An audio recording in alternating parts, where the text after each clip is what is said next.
Vikings get sold as warriors and explorers. Almost nobody talks about what happened behind closed doors. The marriages arranged between fathers, the concubines kept in separate halls, the raids launched not for silver, but for women.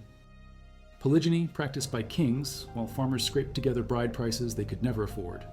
Which parts sit in graves and law codes, and which parts are saga fiction? Vikings plundered the settlement and carried off a great number of women into captivity. Not the first raid, won't be the last. But this one gets written down because the target wasn't gold or cattle. It was women, dozens of them, maybe hundreds, loaded onto long ships and sailed north. Some became slaves in Scandinavian households, others became concubines, a few became wives. The DNA doesn't lie. By the year 2000, geneticist Agnar Helgason at Decode Genetics in Reykjavik publishes mitochondrial DNA analysis of 401 Icelanders. The results hit hard. 60% of Iceland's founding female population came from the British Isles, Ireland, Scotland, Celtic women. Meanwhile, 80% of founding males came from Scandinavia, Norse men, Gaelic women. The numbers tell the story the sagas won't. If you value documented Viking history like this, subscribe. It's the best way to support our work. Also comment from which city you're hearing this from. This script is researched and factual, using sources from Agnar Helgason's DNA study published in the American Journal of Human Genetics in March 2000, the academic paper Polygyny, Concubinage, and the Social Lives of Women in Viking Age Scandinavia, published in the Viking and Medieval Scandinavia Journal in 2017 by Raffield, Price, and Collard, examining Gragas law codes and saga evidence cross-referenced with archaeological finds. These aren't blog posts. These are peer-reviewed studies digging into burial sites, genetic sequences, and medieval Icelandic legal manuscripts dating to 1117, when the laws were first written down. Now back to the information. Scandinavia in the late 8th century. Polygyny spreading among elites. One wealthy man, multiple wives, multiple concubines. Gragas, the Icelandic law code written down in 1117 but reflecting earlier Norwegian law, states it plain. A man was entitled to purchase a slave specifically for sexual pleasure, not hidden, legal. The Icelandic sagas from the 13th and 14th centuries describe it constantly. Sturlunga Saga records that almost universally men indulged in extramarital affairs with numbers of women before, during, and after marriage. Not scandal, standard practice. Kings like Harald Fairhair had multiple wives. Jarls kept concubines alongside legal wives. Even in the Bandamana Saga, chapter 9, the chieftain Geller states none of his daughters were married because no man had yet presented himself who was sufficiently rich or accomplished. High standards, inflated bride prices, a bottleneck. Too many single men. Not enough available women. When wealthy men monopolize multiple partners, mathematics breaks poor men. They can't compete, can't afford the bride price. The munder, the payment from groom's family to bride's family, hits minimums of 8 ounces of silver in Iceland, 12 ounces in Norway. For context, that's about 227 grams and 340 grams respectively. A Carl-class farmer might work years to save that. A Jarl pays it without thinking.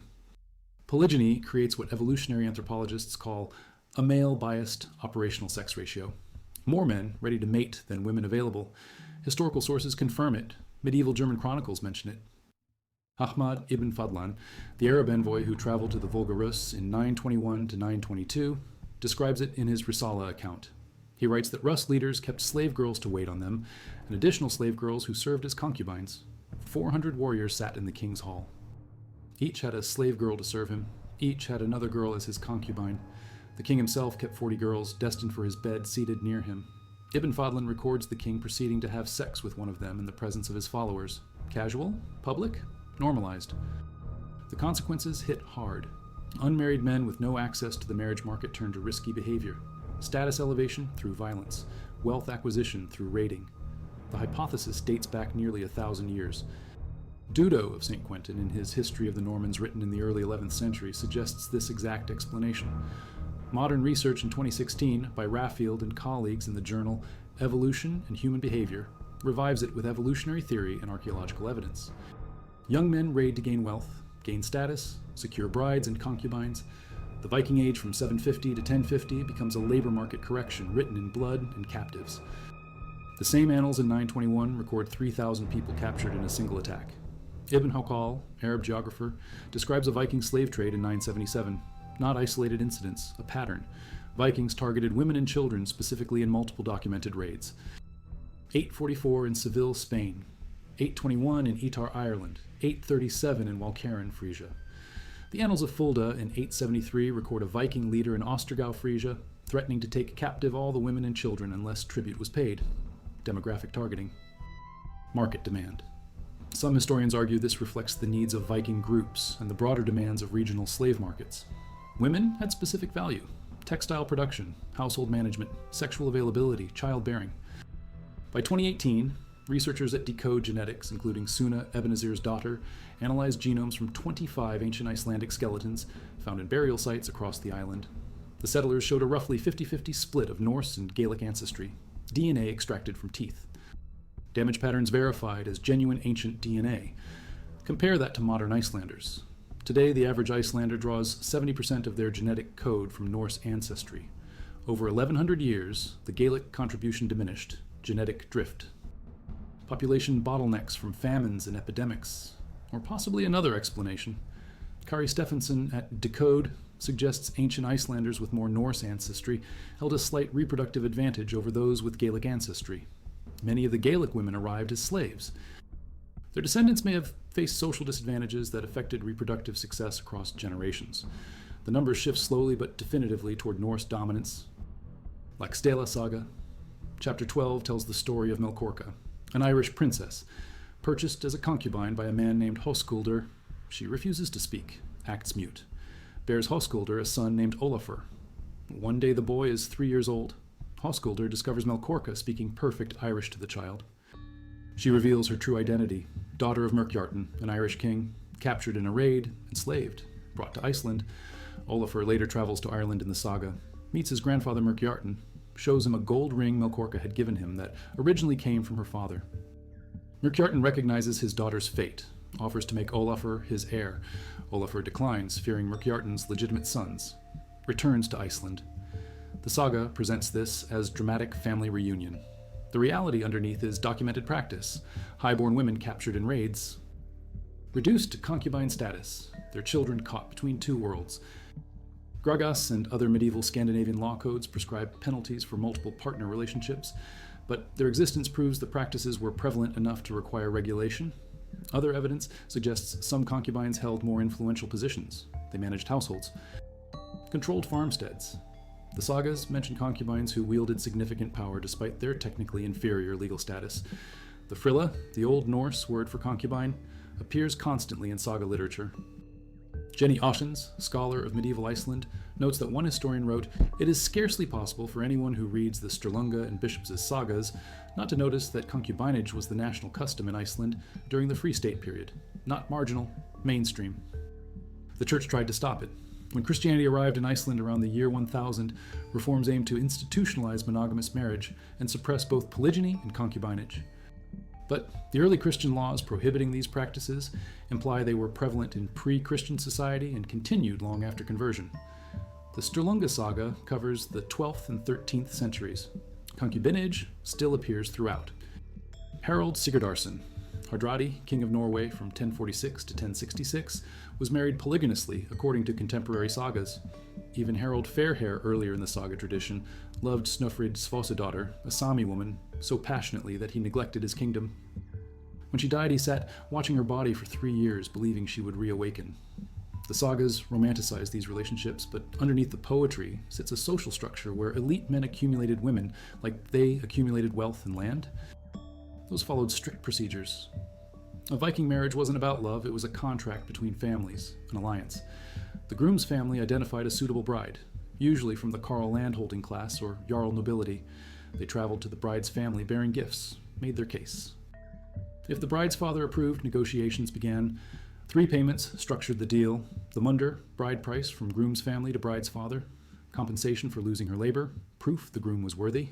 In Iceland, the minimum was 8 ounces of silver, in Norway 12 ounces. For elite families, the amounts went far higher. Land, cattle, herds, warriors. The second payment was the Heiminfylgja, or Heimangerd, the dowry from the bride's family. Wealth the couple would live off: land, livestock, textiles, jewelry, slaves. This remained legally tied to the wife. If the marriage ended in divorce, the dowry reverted to her family. Strong legal protections prevented husbands from squandering it. The third payment was the Morgan Gifu, mourning gift. The groom gave this to the bride after the marriage was consummated. usually calculated at 1/3 to 50% of the dowry's value, compensation for her sexual availability, for her virginity if she was a maiden, related to her Vergeld since pregnancy was the most serious risk to her health and life. Once negotiations finished and payments agreed, witnesses heard the terms. The fathers shook hands, a date was set, usually within a year. Weddings had to be held on Friday, Frigg's Day. Frigg was goddess of marriage and fertility. The preparations took months, mead, ale, meat secured for all guests, gifts arranged, a gothy or priest to perform the ceremony. Pre-wedding rituals separated bride and groom. The bride was taken to a bathhouse by married female relatives and friends. The unwed could not participate. At the bathhouse, she symbolically washed away her maidenhood. Her cranson, the circlet showing her virginity, was removed and placed in a box saved for her future daughter. Married women advised her on conjugal life, expectations, responsibilities, management of the household. The groom underwent different rituals. Same-sex family members took him away. In some traditions, recorded in the sagas, he was required to break into an ancestor's grave and retrieve a sword, symbolic death as a boy, rebirth as a man. Whether this actually involved grave robbing or mock graves made for the ritual remains debated. Either way, the sword represented family continuity, ancestral power passing down. After the sword ritual, the groom went to a separate bathhouse, similar washing rituals, advice from older married men. The wedding ceremony itself prioritized financial exchange over religious blessing. Before anything else, the munder and dowry were exchanged in front of witnesses. Once the economic considerations were settled, religious ceremony could begin, probably held outdoors, a grove or sacred space. Animal sacrifice if the families wanted divine favor. Thor got a goat, Freya got a sow, Freyr got a boar or horse, blood sprinkled on participants, vows spoken, rings exchanged, but the most important exchange was the swords. The groom gave his ancestral sword to his bride. She would keep it for their sons. The bride gave a sword from her family to the groom, two families becoming one. The sword rings at the bottom were removed and worn by the couple, symbolic binding. The two families raced from the ceremony location to the feast hall. Whoever lost had to serve alcohol to the winners all night. The feast lasted days, sometimes a week, drinking, eating, music, dancing, stories of the gods, guests numbered in the hundreds for elite families. For poorer families, a smaller gathering, but still significant. The social weight of the marriage demanded witnesses, community recognition. At some point during the feast, witnesses accompanied the couple to their bed, 6 witnesses minimum according to some sources. They verified the marriage was consummated, legal completion of the union. The next morning, the groom gave his wife the Morgengifu. Keys to the household followed, ornate bronze keys worn on her belt. Archaeological finds show these keys in female graves constantly, status symbols. The mistress of the homestead. While men went on expeditions, women ran everything: food production, textile manufacturing, trade negotiations, economic decisions. The household economy depended on her management. Here's where concubines and slaves entered the domestic sphere.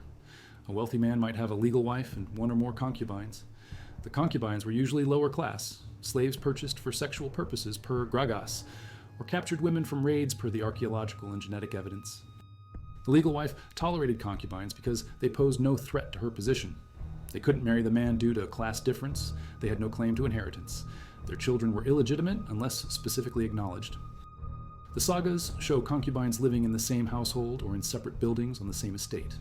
Havardar's saga, Íslendingasögur, Chapter 1 describes a chieftain named Thorbjorn who took the daughters and the female relatives of other men, keeping them as concubines, displays of power. In other cases, saga evidence indicates women were abducted or forced into sexual acts against their will. Violence associated with polygyny appears in multiple sources. The threat presented by predatory men increased in a society where wealthy men controlled access to marriage. What were women's rights in the system? More than you'd expect. More than many other medieval societies, Icelandic law codes granted divorce on multiple grounds. If either spouse gave the other large wounds of brain, body cavity, or marrow, if one was too poor to support themselves, if the husband tried to take his wife out of the country against her will. Slapping a spouse, especially in front of witnesses, was considered extremely humiliating. The Gulathing law of Norway made special provisions. If a man struck his wife in front of witnesses, she could claim monetary compensation equal to what he would have received had another man struck him. After the third slap, she had the right to divorce him. Slapping a wife is the most common reason given for divorce in the sagas. Hallgerd in Njal's saga was involved in the deaths of 2 husbands who made the fatal mistake of slapping her. In chapter 24, Glum slaps her. Later in chapter 48, Thjostolf kills Glum during a conflict where Hallgerd's role is central. Not all women chose divorce, some chose blood. To carry out a divorce, a woman summoned witnesses. She proclaimed herself divorced, first at the front door, then at the couple's bed. Public declaration, legal witnesses. The marriage ended. She reclaimed her dowry. If the husband owed her the munder or morgengifu, those were calculated and returned. Women who divorced in their childbearing years usually remarried. Older widows often chose not to remarry. They enjoyed the opportunities available to them as independent property holders. Widows could inherit, could manage estates, could enter contracts. The keys they wore symbolized real power. Ibn Fadlan's account from 922 provides the most detailed and disturbing description of a slave girl's fate. A Rus chieftain died on the Volga. His property was divided into 3 parts, 1/3 for his family, 1/3 for funeral garments, 1/3 for nabid, the intoxicating drink consumed for 10 days during funeral preparations. The chieftain's slaves were asked, which of you wishes to die with him? One girl volunteered, or was she coerced? The saga says willing. Ibn Fadlan's description suggests otherwise. Once she said yes, she was forced to go through with it. No backing out possible. The girl was given intoxicating drink. She sang. Then men from the deceased's crew had sex with her. 6 men, according to Ibn Fadlan. They told her, "Tell your master we did this out of love for him." Ritual sex or ritualized rape. The line blurs. Then, an old woman called the Angel of Death took the girl into a tent on the funeral ship where the chieftain's body lay. 2 men held her feet. 2 held her hands. 2 held a cord around her neck. The Angel of Death stabbed her between the ribs repeatedly. The men strangled her with the cord. Her cries were drowned out by men beating shields with sticks, so other slave girls would not be frightened and refuse to die for future masters. Her body was placed beside the chieftain. The ship was set on fire. Ibn Fadlan describes it burning completely within an hour. This account comes from an outsider, an Arab diplomat writing for a caliphate audience.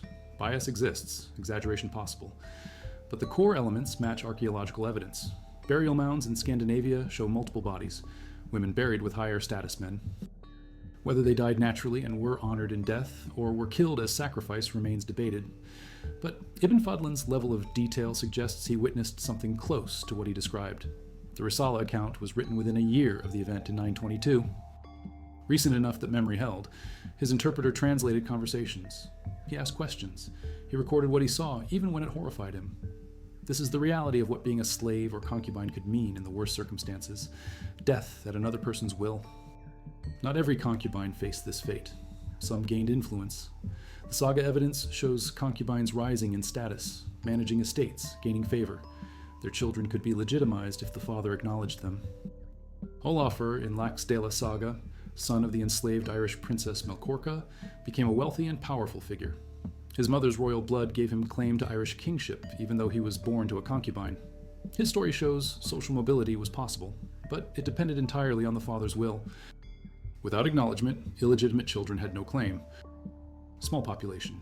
Famines in the 10th century, volcanic eruptions, the Black Death in the 14th century. Population bottlenecks erase diversity. Random lineages disappear. But another explanation fits the social structure. If Gaelic women arrived primarily as slaves and concubines, their children faced social disadvantages. Lower status, fewer marriage opportunities, less wealth to pass down. Over generations, slight reproductive disadvantages compound. Norse lineages dominate because they started with structural advantages. Legal wives, property rights, legitimate children with inheritance. The genetic shift mirrors the social hierarchy. Some women buried in traditional Viking style, ship burials, grave goods, weapons, horses. Others buried in unmarked graves, simple burials without wealth. The DNA study from 2018 by Ebenezer's daughter and colleagues notes that Celts were often buried in unmarked graves. But intriguingly, a minority were buried in the traditional Viking way with sword and boat. Some captured women gained full integration, most didn't. The variation in burial practice reflects variation in life circumstance. A slave could become a concubine could be freed. A freed woman could marry, but these were exceptions proving the rule. Most captured women remained subordinate. The scale of the system was enormous. Dublin became a major slave trading hub by the 9th century, Hedeby in Denmark, Birka in Sweden, iron collars and shackles found at these sites. Archaeologist Ben Raffield at Uppsala University argues these restraints were used on humans, not animals. Their presence near harbors rather than rural areas supports their use in slave trade. The National Geographic article from 2015 notes that Neil Price at Uppsala stated slavery was a very significant motivator in raiding.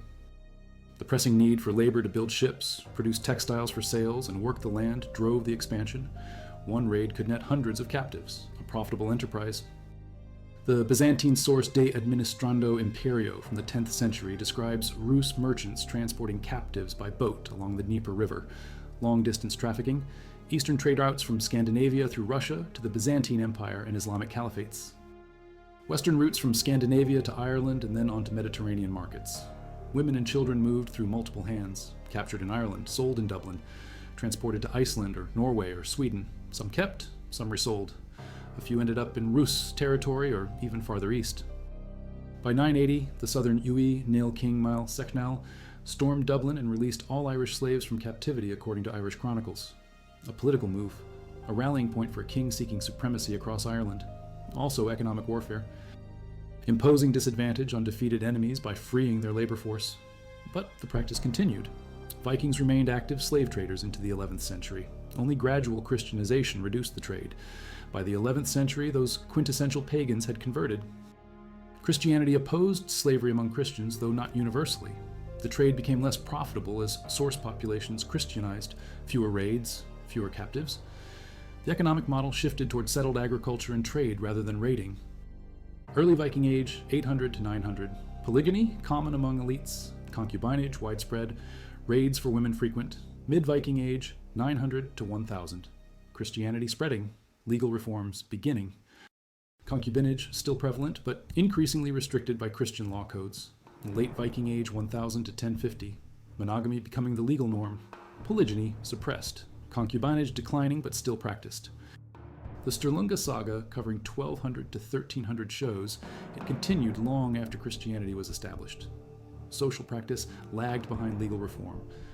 By the time Gragas was written down in 1117, the laws attempted to codify Christian marital norms while still reflecting older practices. The manuscripts Konungsbok from around 1260 and Staderholsbok from around 1280 preserve these laws. They include provisions for multiple types of sexual relationships, even while establishing monogamous marriage as the legal standard. Penalties for taking concubines, fines for extramarital affairs, but the existence of detailed legal penalties proves the behaviors continued. You don't write laws against things nobody does. These weren't always respected in practice.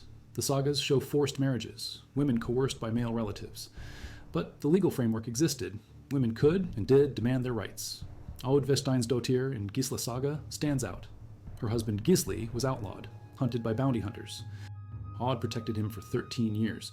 When the bounty hunter Eyjolf came to her house searching, she served him food. Then, while he slept, she took a sword and struck him, wounded him severely, humiliated him in front of witnesses, attacked his masculine reputation along with his body. She faced no legal consequences because her actions fell within accepted bounds of defending her household and her husband's honor. Viking women weren't passive. Couldn't participate directly in legal assemblies, though they could send male representatives. Couldn't fight in formal military campaigns, though rare exceptions exist. The famous Burka burial, BJ 581, shows a woman buried with full warrior equipment, weapons. Gaming pieces suggesting strategic command knowledge. DNA confirmed female, controversial but documented. Most women weren't warriors. Most women managed households, raised children, produced textiles, maintained social networks that held communities together. Their power was real, but circumscribed by gender roles.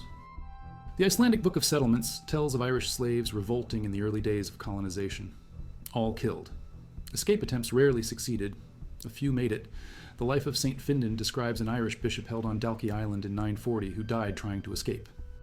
Most never had the opportunity. The sagas romanticized some stories. Melkorka, the Irish princess, remembered. Countless unnamed women forgotten. The archaeology preserves what the sagas omit. Unmarked graves, burial patterns, showing status distinctions. Remains with trauma suggesting violent deaths. The soil holds truth the texts won't tell. The descendants of legal wives with property and status passed down advantages. The descendants of slaves and concubines started with disadvantages. Slight at first, compounding over time.